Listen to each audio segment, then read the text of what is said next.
Hola, yo me llamo Marina Moraes, hago maestría en la Universidad de São Paulo. La mía ponencia, el antisemitismo en Brasil, análisis de Caselwanger como instrumento de educación para los derechos humanos y defensa del Estado laico brasileño, eres fruto de mi investigación que inicié el año pasado junto a mi orientadora Roseli Fishman sobre Estado laico y educación, ao longo de uma disciplina ministrada por ella, Laicidade do Estado e Ensino Religioso nas Escolas Públicas, uma introdução. El Caselwanger foi el julgamento de Sigfrido Castanho Wanger, um editor de livros negacionista do Holocausto e livros antissemita, que foi condenado por racismo e tuvo su habeas corpus negado por la Suprema Corte brasileña. El juicio es muy importante porque después de 20 años, ella es recordada por ser la primera condena de racismo, principalmente cuando hay casos de antisemitismo, y sus libros continúan siendo vendidos. Para esta presentación, yo hablaré en portugués. E dividiré em 3 momentos. Primeiro, vou apresentar quem foi o Wanger. Depois, falar sobre sua condenação, juízo. Em segundo momento, falaré sobre o parecer jurídico de Celso Laffer. Por fim, como este caso pode contribuir para uma educação, direitos humanos e Estado laico. Agora cambio a língua. Sigfrido Wanger foi um editor de livros com teor antissemita e negacionista do Holocausto. Filho de imigrantes alemães, nasceu no interior do Rio Grande do Sul, na cidade de Candelária. Sempre teve que trabalhar. Em 1946, serviu ao Corpo de Fuzileiros Navais no Rio de Janeiro. Volta 2 anos depois para Porto Alegre. Mas é nos anos de 1980 que começa a pesquisar por conta própria sobre a Segunda Guerra Mundial. Em 1987, adotou o pseudônimo S.E. Castan e publicou seu primeiro livro, Holocausto, Judeu-Alemão, nos bastidores da mentira do século. A partir desse lançamento, funda a Revisão Editora e também passa a publicar outras obras de cunho revisionista e antissemita, como as obras do Gustavo Barroso, Henry Ford e até mesmo o livro apócrifo Protocolo dos Sábios de Sião.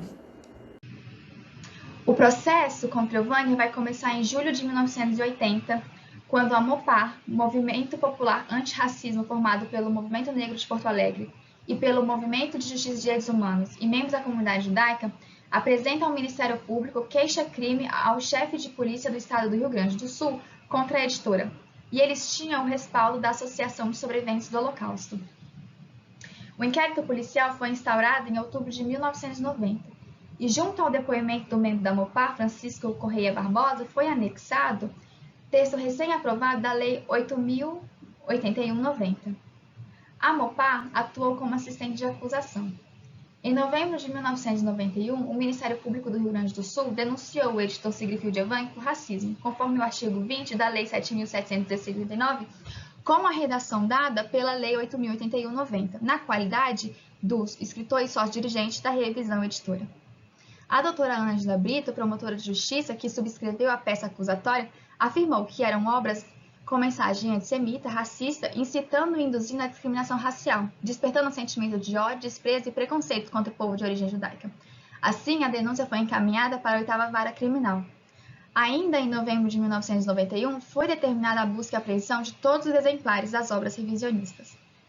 Em junho de 1995, Wanger foi absolvido sob a alegação da falta de provas e que os livros continham valor histórico, garantido pela liberdade de expressão. Até aquele momento, a MOPAR estava frente ao caso. Depois da decisão, a Federação Israelita assume o processo e Wanger passa a dizer que estava sendo vítima de uma conspiração judaico-sionista contra ele, um brasileiro.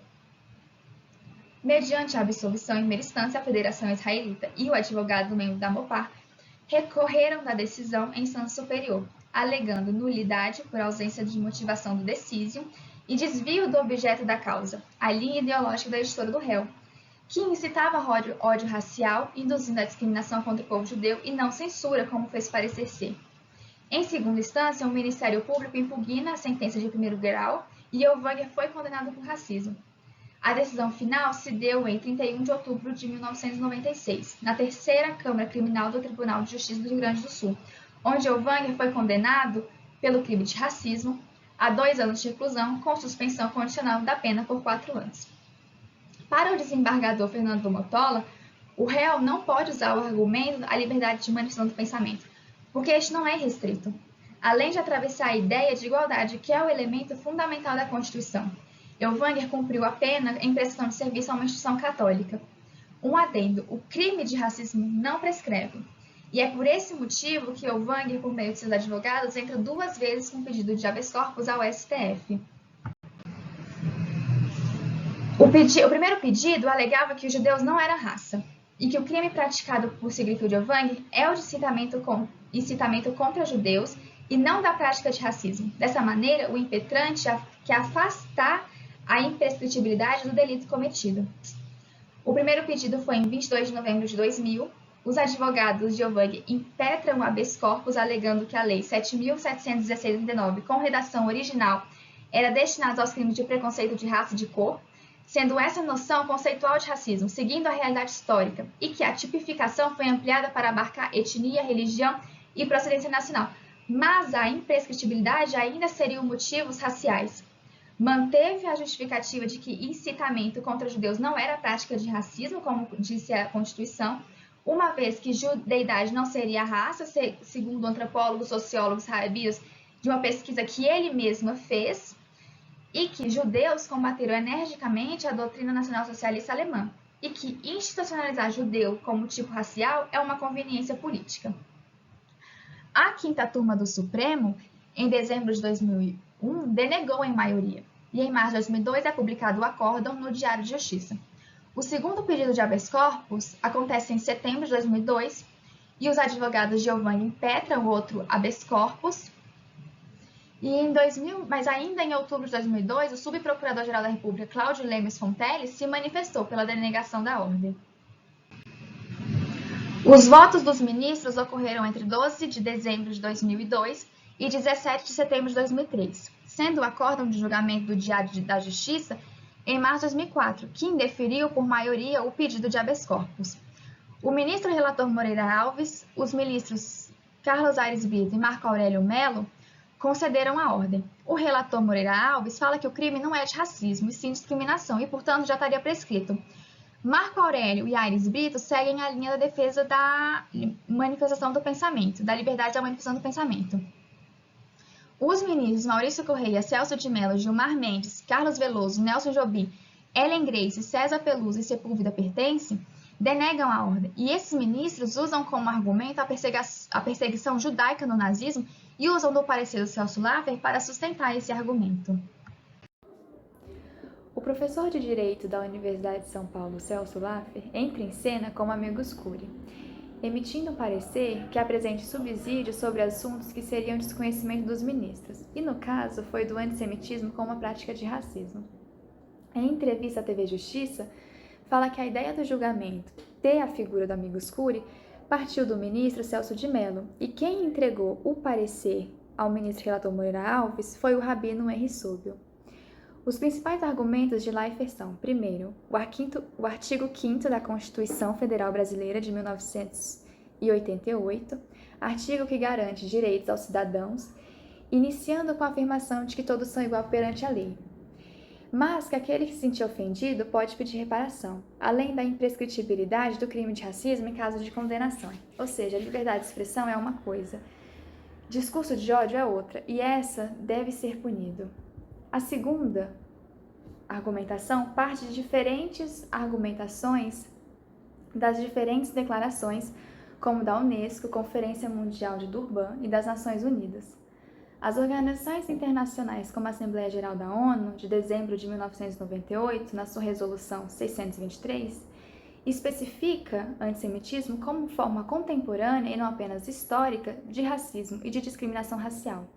E lembra que a Alemanha de Hitler foi um Estado racial e posicionou-se efetivamente racista em nome da pureza da raça. E perseguiu e eliminou indivíduos de outra raça, mas também da sua própria, com aqueles que eram considerados inferiores físicos ou psiquicamente, doentes mentais, doentes terminais, idosos não mais autossuficientes e os homossexuais. Então faz parte da agenda global dos direitos humanos a causa do ineditismo, do mal trazido pelo nazismo, que se fundamentou na teoria da superioridade racial, promovendo ódio público contra judeus como uma raça inferior.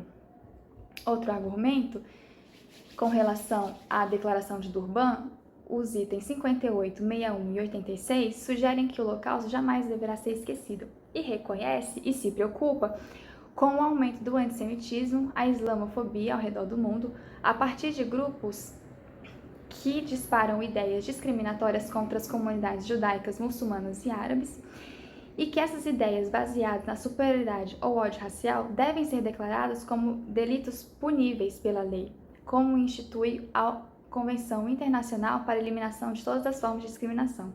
Assim, o ato de recolher e condenar publicações de livros não configura censura, ou mesmo um atentado à livre manifestação do pensamento. Com relação a leis brasileiras, o primeiro parágrafo do artigo 20, com redação dada pela Lei 9.459/97, diz que fabricar, comercializar, distribuir ou veicular símbolos, emblemas, ornamentos distintivos ou propagandas que utilizem a cruz suástica ou gamada para fins e divulgação do nazismo tem pena de reclusão de 2 anos a 5 anos e multa. Em referência à Lei Afonso Arinos, foi apresentada como argumento do habeas corpus, e Celso Laffer responde que essa Lei número 1390, de 3 de julho de 1951, foi pioneira na defesa da dignidade humana, em condenar preconceitos de marca como de origem.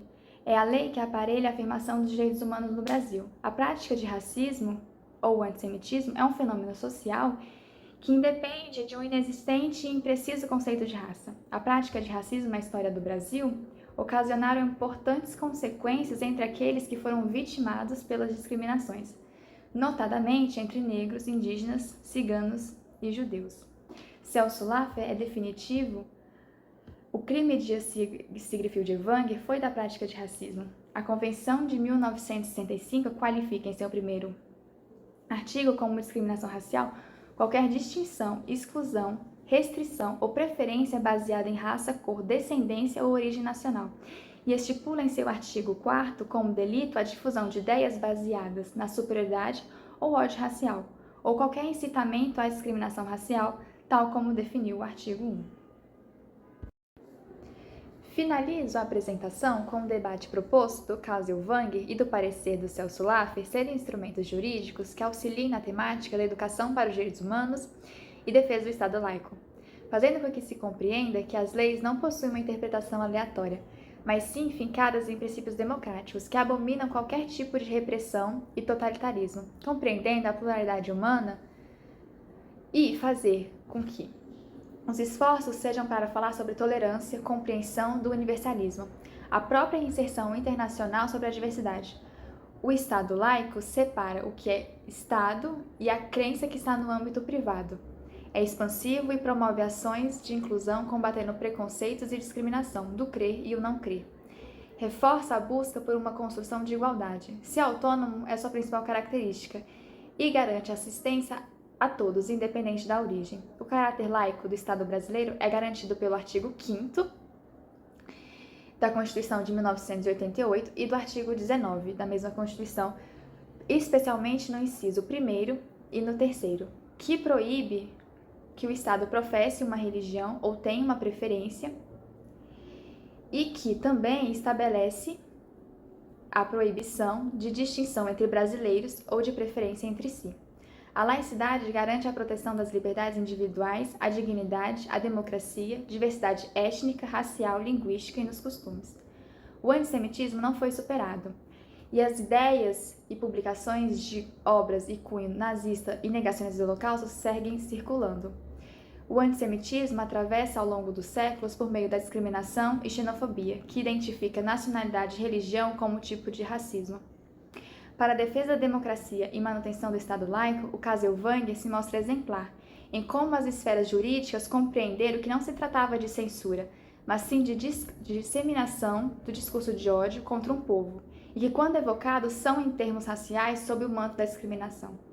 A livre expressão do pensamento e opinião é, por natureza, um dos direitos mais sagrados do ser humano, e no mundo contemporâneo, para a construção do espaço público. O educar para a tolerância e para suas práticas é conhecer o outro em todas as suas formas, para que o medo seja superado. A educação, seja ela formal ou informal, ou seja, por meio de mídias e plataformas culturais, São facilitadoras dos processos que conduzem à formação da capacidade crítica, bem como habilidades de expressão de opinião e resistência à opressão. A educação com os direitos humanos é o caminho para formar consciência dos nossos direitos, mas também dos nossos deveres. Obrigada.